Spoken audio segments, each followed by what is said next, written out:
ধারে ভয় পেও না, আলো আছে আড়ালে, অন্ধকার পালিয়ে যাবে তুমি উঠে দাঁড়ালে। দীর্ঘ 5 বছর পর নিজ মাতৃভূমিতে এসেছেন ডক্টর মিজানুর রহমান আজহারী। আগামীকাল কক্সবাজারের পেকুয়ায় একটি তাফসিরুল কোরআন মাহফিলে অংশগ্রহণ করবেন তিনি। 26 ডিসেম্বর নিজের ভেরিফাই ফেসবুক পেজে একটি পোস্টে এ তথ্য জানিয়েছেন মিজানুর রহমান আজহারী। যাদের হৃদয়ে আছে আল্লাহর ভয়, তারা কভু পথ ভুলে যায় না।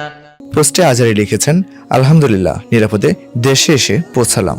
দীর্ঘ 5 বছর পর বাধাহীনভাবে আবারও প্রিয় মাতৃভূমিতে তাফসিরুল কোরআনের মহতী আয়োজনে অংশগ্রহণ করেছি। উদ্বোধনী প্রোগ্রাম হিসাবে আগামীকাল কক্সবাজারের পেকুয়ার বৃহত্তর সাবেকগুলোদি তাফসিরুল ময়দানের আলোচনা পেশ করব। মূলত নতুন বছরের 2025-এর জানুয়ারি থেকে বিভাগীয় সফর শুরু করবেন তিনি। প্রতিটি বিভাগেই একটি করে প্রোগ্রামে অংশগ্রহণ করার ইচ্ছা আছে বলে জানিয়েছেন তিনি। এই দুনিয়াতে বিপদ আপদ, কষ্ট, ঝুঁকি, স্ট্রাগল, বার্ধক্য, অসুস্থতা, এগুলো নিয়ে আমাদেরকে টিকে থাকতে হয়। এর আগে প্রায় 4.5 বছর পর চলতি বছরের 2 অক্টোবর দেশে ফিরেছিলেন তিনি। তবে মাত্র 9 দিন দেশে অবস্থানের পর 11 অক্টোবর আবারও মালয়েশিয়া চলে যান আজহারী। অক্টোবরের পর ডিসেম্বরে আবারও দেশে ফিরলেন এই জনপ্রিয় ইসলামিক স্কলার। খবরদার, রহমানের বান্দারা অন্যের রক্তে নিজের হাত রাঙায় না। Mansur Alam, Dhaka Times today.